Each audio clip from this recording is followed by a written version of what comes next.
We begin with a shot of Narvi approaching Ostendethil with a few of his guards during the night and calling them to halt. He notices how the city seems to be awake despite the late hour, and one of the guards asks if they could have been prepared for their coming. Narvi looks more closely as they approach. He turns to two of his guards and tells them to scout out the condition of the eastern gate. The dwarves do so, while the remaining guard asks how he intends to enter the city. "I already told you," Narvi says. "Your job is to simply follow my lead and be on the lookout for guards." The dwarf is unfazed by this and continues. "My prince, I was willing to go along with whatever plan you had because I thought you would be capable of keeping everything under control. With the city on high alert, I am not so confident anymore. The other two are gone. Please, I need to know what we intend to do so that if something goes wrong, I can more effectively get us out of trouble." Narvi eats a piece of dried meat and sighs. He looks in the direction where his other two guards went before saying, "There's a tunnel under the city which Celebrimbor taught me how to access, in case I ever wanted to meet him without the knowledge of the other elves. We are going to use that to enter the city, and then I will lead us to the Emyn Arnen. My hope is that we can get into the guild and get out as quickly as possible. I still don't understand why you refused to tell us this plan. The entrance to the tunnel is closed off by a door of my own design. As such, only I know how to open it. I'm going to command you to look away so that it will remain unknown. I will not have knowledge of my friend's secret spread amongst common dwarves, especially when this is something not even my father knows." "Prince Narvi," one of the guards who had left says as he runs back towards the two of them.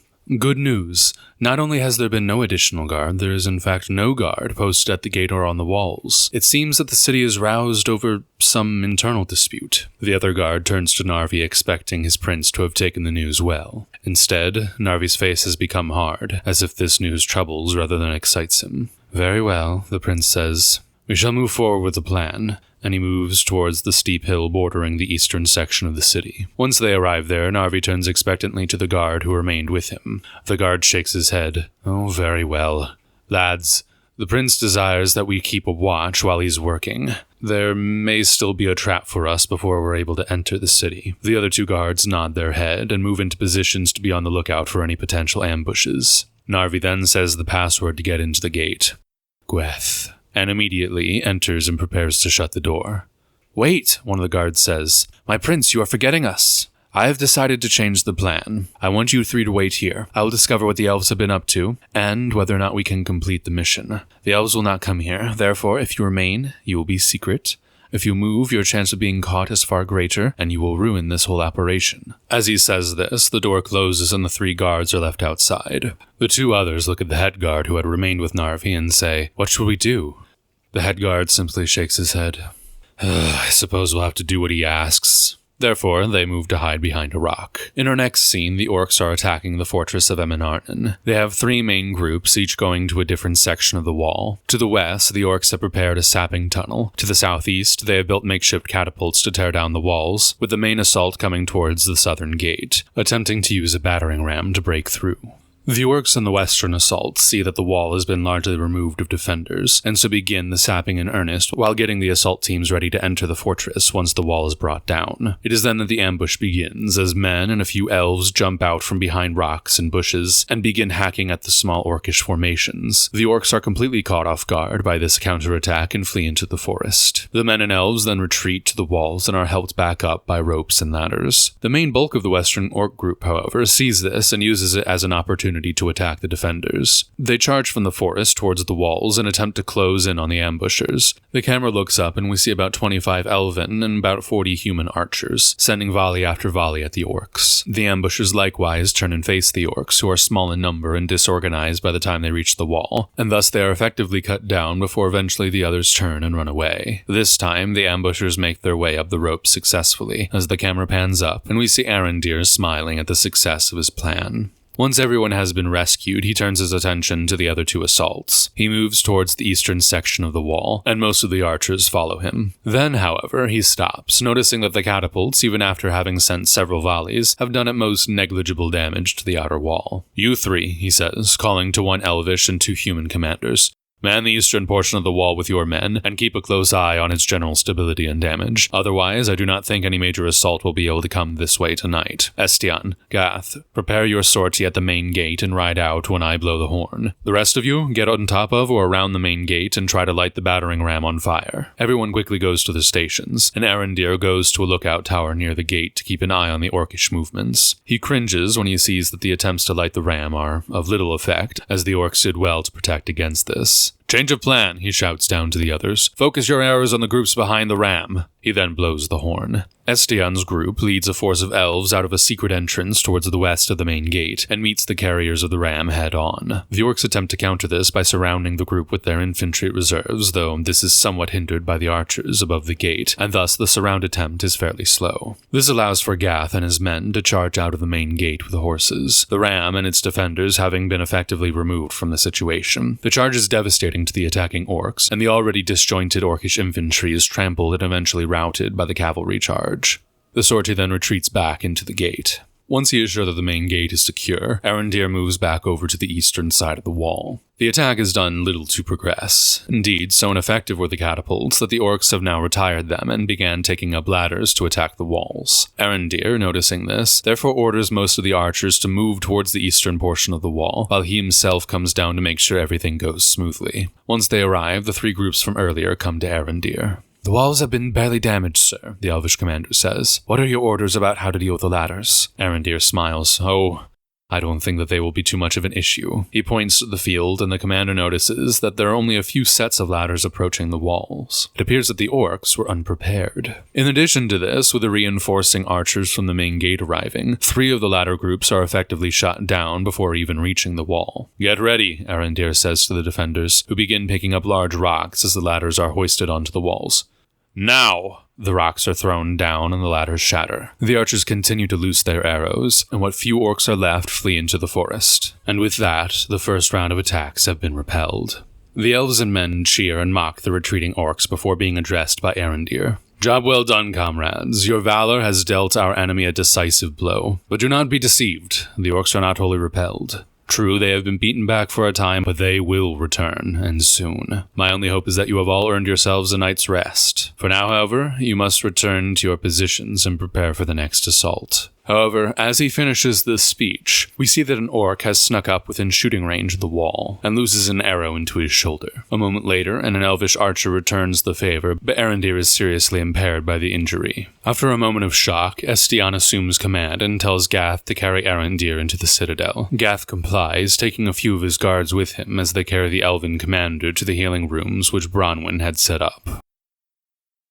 In our next scene, we see that Narvi has made his way through the tunnel and found the main road to the Gwaithí Myrdain. He's still on his guard, checking around each corner for elves and making sure to stay out of sight. But eventually he sees a group of smiths whom he recognizes and watches them take out their weapons as they approach him. He panics and retreats back into the alley from which he came, only to find out that the elves took no notice of him and instead seemed intent on going towards the center of the city. He looks at the guild once before letting his curiosity get the better of him, and he follows them to the city center. When he arrives, he finds a large gathering of guild members assembled around 2 elves. One of them Narvi immediately recognizes as his friend, and a look of guilt and fear spreads across his face. The other is an elf who seems to glow with his own radiance, whom Narvi identifies as likely being the envoy which Celebrimbor had told him about. The guild members continue to gather around Celebrimbor and Elendil, who is pretending to hesitate and wear a sorrowful face before the elves. It's clear that he's in the middle of a speech, and has been doing so for some time, and as Narvi approaches the main square, it becomes clear that they are getting progressively more riled up. Therefore, my friends, Elendil says, you all know of my great respect for the Lady Galadriel, but it has become clear to me that she does not fully appreciate the value of your work, and in such a drastic time and with such dire consequences, I'm afraid this means she will have to be removed from power. The Smiths cheer, and Celebrimbor bids them draw their weapons before moving towards the palace to the north of the city. Narvi is in awe of the riot, and questions what is going on or how this could possibly have happened, before shaking his head and going back to the guild. At first, he is cautious as he approaches and enters, but soon he finds that it has been truly and completely abandoned for the riot, with the lights dimmed and, even surprisingly, locks undone. He moves through the guild to Celebrimbor's forge and finds there, displayed upon cushioned pedestals, 15 rings. In addition to this, he sees an old man concernedly looking at something in his hand. It appears as though the man hears Narvi, as he quickly puts away whatever was in his hand and turns to face the dwarf, relaxing once he sees him. "I'm sorry, my friend, you startled me, though I'm not sure this is the best time for you to be here." "And why is that? Have you not seen the clamor on the streets? I have no doubt something dangerous is about to happen. And I don't believe that Celebrimbor will be here to see you." Narvi frowns and bows his head, and for a moment he looks as if he's almost ready to turn around and abandon this foolish mission. But something stops him, and he looks at the old man again. "What is it that you are doing here?" "Me? Oh, I am only here to collect what I was promised." "Indeed. And what is that?" The old man, who by now, it should be obvious, is Verix, turns to the dwarf and frowns, with a look of sorrow and hunger in his eyes as he says only one word. "Power." Narvi grows concerned and raises an eyebrow at this. "Power? Power to do what? Wait, is this what the elves have been working to achieve? Is this what the envoy has been telling them to do? Whether they sought this, I do not know. But it is the result of their actions. In fact, I know nothing about what they intended to do with this power, nor do I particularly care. I only hope that I have been given enough strength to save my people." His words fade as he looks towards the door. Narvi quickly turns, but sees no one there. He turns back to Verix, and notices that he seems to be almost in a sort of trance. The old man walks out of the guild, and presumably goes back to his chambers. Narvi is deeply concerned by all of this. And yet, he looks upon the rings on the pedestals. He approaches one, seeming to frown more deeply with each step he takes. Once more, it seems as if he's ready to turn around and abandon the whole operation. Instead, with a force of will, he reaches out his hand and takes one of the rings. In our next scene, we return to Emyn Arnen, with Erendir being brought into the healing rooms. Bronwyn is tending to some of the injured soldiers as they come through the doorway. "My lady," Gath calls. "I do not wish to value one life over another, but I'm afraid I have an emergency." Bronwyn looks up from her work and is overcome with horror as she sees who Gath is carrying into the room. She immediately rushes over to the elven commander, removes the arrow, stifles the blood flow, and attempts to figure out the poison after telling the servants to wash the wound with hot water. When she comes back, she approaches Lord Gath. "I am amazed that our elvish commander is still alive." "Really? Why is that?" "This is the single most powerful poison I've ever seen in my life." Gath looks at her skeptically. "And how did you determine that?" "Never mind," she replies. "The point is, it's a good thing that you moved with such haste to get here." She rushes back to Erendir as another elf comes into the room. He briefly whispers into Gath's ear and secretly hands him something. Bronwyn checks the wound again and breathes a sigh of relief, seeing that the damage is slowing, that some parts of the wound are already on the initial paths to healing, now that the poison has been taken out. She turns back to Gath to inform him of this and notices that he has begun walking back towards the doorway. "Wait!" she calls to him. He stops. "What are you doing?" "What I must, of course," Gath replies, revealing a piece of paper written in Estion's hand. "It seems as though I have earned the trust of both the men and the elves throughout the valley, and therefore they have appointed me acting commander until Erendir can be healed." Bronwyn stands up and approaches Gath cautiously. "I do not think you should put yourself in the same position as this elf. Did you not see how severe the poison was? Elves, admittedly, have some internal power of healing, which I cannot hope to match even with the finest salves. And yet, unless I am gravely mistaken, our elven commander was mere moments away from death. If he could barely survive this, what chance do you have against such an arrow?" Gath nods. He turns to Bronwyn. He sees her pained face, though he does his best to hide his own fears and pains. He looks into her eyes for a few moments and speaks to her only a single word. "None." "Then please, do not go. If you do, I fear you will die." "I fear this as well." and I thank you for all you have done for me, but I cannot do as you ask. Tears begin to well in Bronwyn's eyes. But before she has a chance to protest, Gath continues, If I reject the call to defend this fortress, it would be the worst act of cowardice I have ever committed or that any of our people have ever committed. In the face of opposition, at the very same time that I command others to risk death, I sulk back into a citadel and hide behind its walls like a snail in its shell. He smiles. No. I have too much shame for that. He walks away a bit, moving towards the door, but not making any commitment to move out. Ever since I was a boy, my father spoke of the duties I had to those who served me. They had put their trust in my house, he said. I owed it to them, never to break that trust. And now, in their hour of greatest need, when orcs surround the last place of refuge for many of them, when their very existence is threatened, you would have me slink back into a protected hole for fear of orcish arrows? Bronwyn turns away. The rebuke, though said with a gentle voice, stings her, even greater than her fear of loss. Still, after a moment's hesitation, she runs over to embrace him. Gath strokes her hair gently before raising her chin and saying, Don't worry. I don't believe we shall perish this day. The walls are yet strong, and the orcs, though vast, are not without limit. Then, when our Lord Arendir is strong again, who knows? Perhaps we shall be able to ride out and chase them from our lands forever. Bronwyn says nothing in reply. Instead, she simply lets go of him and wipes her eyes, before bowing and returning to her work. Gath then exits the citadel and returns to the walls. He proves to be a capable commander in his own right, but he's nowhere near as good as Arendir, especially when it comes to reading what the enemy is up to. As such, he repels the first attack fairly effectively, but after this, he misreads the situation and concentrates most of the forces to the west wall to block a feint. Then, to his horror, he sees orcs walking through the southern gate and going directly towards the citadel.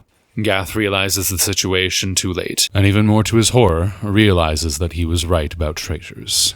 He keeps his men firm and moves them towards the citadel, hoping that Arendir had a contingency for this. But as they begin retreating, they find that several orcs have already made their way into the citadel, for a traitor has opened up the main gate to them as well. Gath sees his forces in disarray, and does what he can to keep up organization and morale, but finds this to be only partially effective among his men, though the elves remain mostly disciplined. He quickly searches about for a solution to the problems.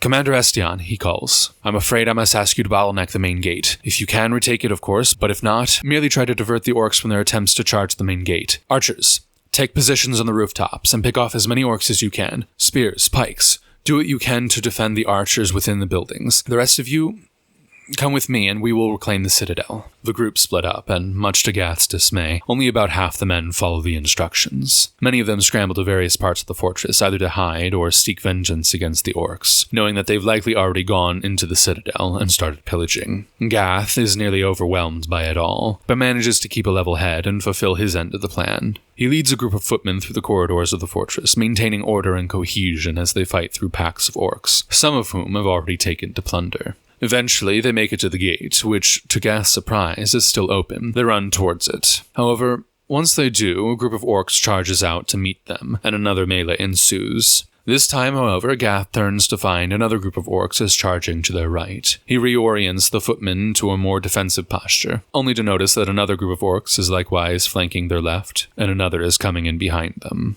They are surrounded. Gath creates a strong defensive posture, knowing that if only they can accept enough punishment, they may be able to cut their way out of the encirclement and retreat. Once this is accomplished, however, Gath hears the sound of a very familiar set of screams. He turns and finds a group of orcs coming through the gate, holding Bronwyn as well as many of the injured and other healers, as they desperately try to keep from tripping. As they approach, the orc holding Bronwyn pulls a knife from his belt, and when they are close enough, places it on Bronwyn's throat. Gath is stupefied at the sight of this. "Lay down your weapons," the orc chokes out.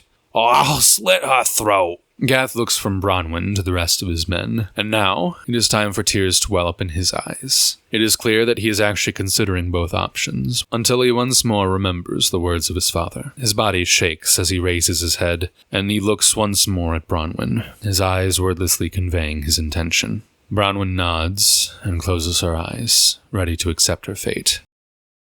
"Prepare to fight your hardest battle yet," Gath shouts to the others.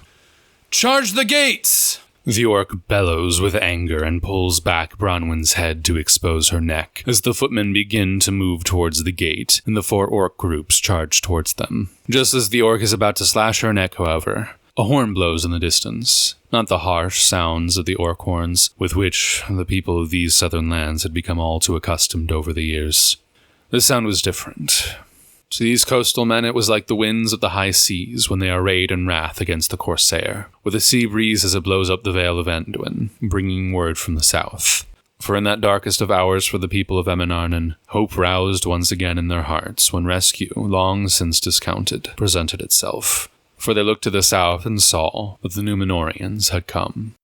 We briefly see the men of the west charging through the reserves of the orcs outside of the fortress, though there are not many of these left. Swiftly, they come in through the gate and begin clearing out the walls. The orcs, already tired from the siege and assault, are no match for them. Whether it be 20, 10, or even 5 Númenóreans in a group against 50 or even 100 orcs, the orcs prove to be no match for them. The seamen ride through the crumbling streets before dismounting and fighting on foot, sending the horses to safety. We see the orcs attempt to shoot and slash the Númenóreans, but to little effect, with seemingly only a couple of Númenóreans dying in the entire battle. Bronwyn uses the distraction to elbow her captor in the throat, allowing her to escape for a few moments. Gath orders the footmen to charge the gate, but this is prevented by the harrying attacks from the other groups of orcs. The footmen begin to break formation and the fighting becomes a melee, as Gath finally charges out and breaks through the orcs in the direction of the gate. Bronwyn's captor is continuing to chase after her as she runs, having reclaimed his knife and being mad with anger. He manages to trip her by throwing a rock at her leg. Bronwyn falls to the ground as the orc catches up to her, pulls out his sword and swings down to cut off her head. But just as the strike begins, Gath reaches the orc and tackles him to the ground. The two of them begin fighting for their lives by attempting to kill each other while wrestling.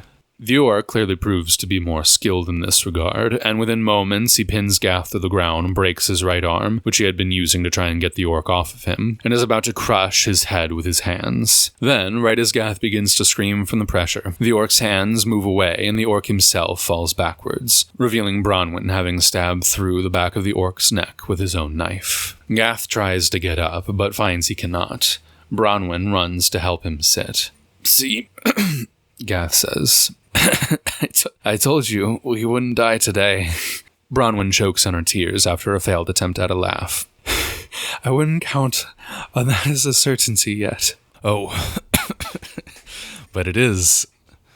Look around." Bronwyn looks around at the rest of the fortress and finds that the Númenóreans have already arrived at the citadel and dispatched the orcs who surrounded the footmen. One of them, a younger man, approaches Gath and Bronwyn and bows his head to them before saying in a soft yet clear voice amidst all the sounds of battle, "My lord, my lady, I would like to know who the commander of this fortress is. I was informed by the fair warriors within the fortress that I would find him near the gate, and I wish to speak with him." Gath is still in awe of the grandeur of legend being presented to him. Still, he collects himself and speaks.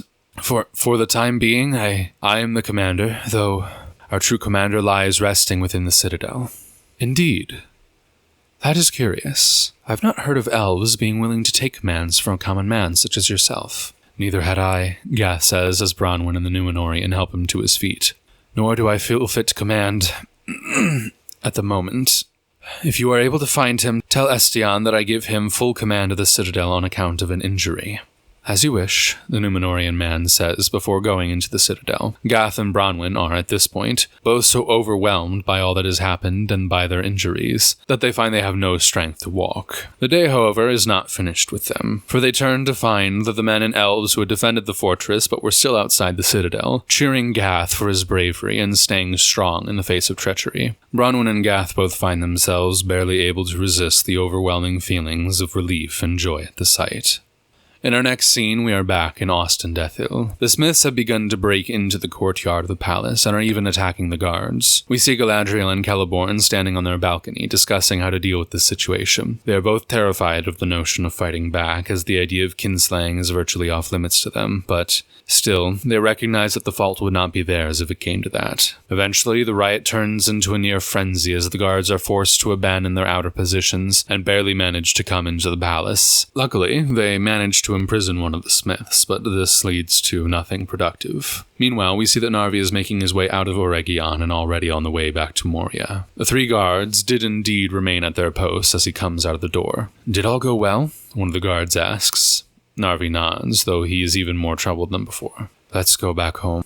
I want this to be over with as quickly as possible." As they are leaving the valley, he looks back and shakes his head, wondering why the Smiths would start such a riot, and so suddenly against Galadriel of all people. Eventually he voices these concerns to his guards, and the head guard asks if they should investigate further. Narvi, however, shakes his head. "No. We have what we came for, without being seen. If we make ourselves known, then they'll likely figure out that we were involved one way or another." Narvi drops his head and once more begins walking along the road back to Moria. Back in the city, we see Elendil approach Celebrimbor. "My dear," he yells out to her in a sweet voice. "Elendil," she says back to him. "What on earth is going on? I see the palace surrounded and the Smiths shouting for my mother's arrest." Elendil's face is full of sorrow. "I'm afraid that a riot has started. The Smiths are troubled by Her Majesty's actions against them, and there seems to be little hope to quell them." "What are you saying?" "I believe the only way to bring peace to the situation is to resolve the dispute, and I believe that you may be able to help with this." "Really? How?" "Well, surely you know of a way to get into the palace besides the main gate. Perhaps you could tell one of them to myself and Lord Celebrimbor." "But wouldn't he tell the rest of the Smiths as well?" "I'm afraid so. It seems the Lady Galadriel has left us with no other options." "Wait. No! You actually mean to depose my mother?" Elendil attempts to extend a hand to her cheek. "Now, my sweet Celebrimbor, however, recoils. "Don't call me that! Get away from me!" Elendil then stands dumbfounded at Celebrimbor. "I don't understand," he says. "I thought we had an understanding, and now you're He is once more cut off, this time by the sound of horns. Celebrimbor's face brightens as she turns in the direction of the sound. "The High King is coming. Perhaps he shall be able to resolve this dispute." He turns to Elendil, half hoping that he too is excited at the prospect, only to find that he has somehow completely disappeared.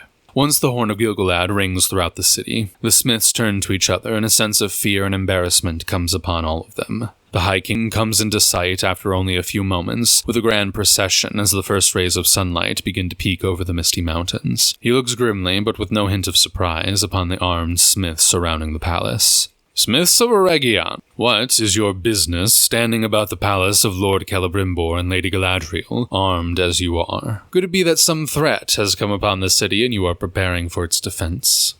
If so, I would have imagined more effort should have been made to man the outer walls, which I have found bereft of guard altogether. Or perhaps you were hoping to make a demonstration of your newly crafted weapons. Though, if this were the case, I would advise you to save such displays until after the sun shines her rays upon the city." "High King," Celebrimbor says, "we have had a dispute break out between us and the Queen concerning the work necessary to save Arda from the corruption of Morgoth, as I'm sure you know." "Indeed, I have heard that this Elendil has been counseling you concerning this matter."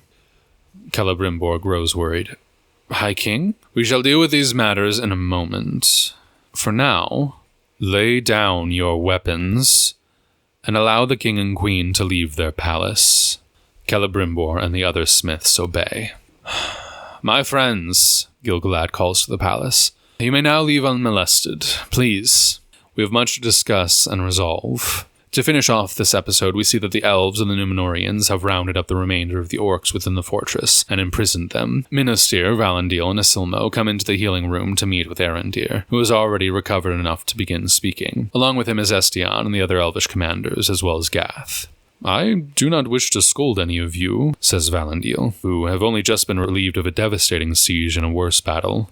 But why has the situation with the orcs not been told to us before?" The elves and men look at each other before Estian speaks. "In truth, we have only recently come to know of their true strength, and when this became clear to us, we told the seamen at Pelargir that we were on our way to the fortress. We had hoped to build up and defend this realm, but we were quickly found and besieged. This led us to believe that there were traitors in our midst," Gath says, "and this was confirmed in the battle, wherein Both the main and inner gates were open for the orcs, allowing them to storm in unopposed while we were distracted. The orcs had already stormed your citadel, Minister says.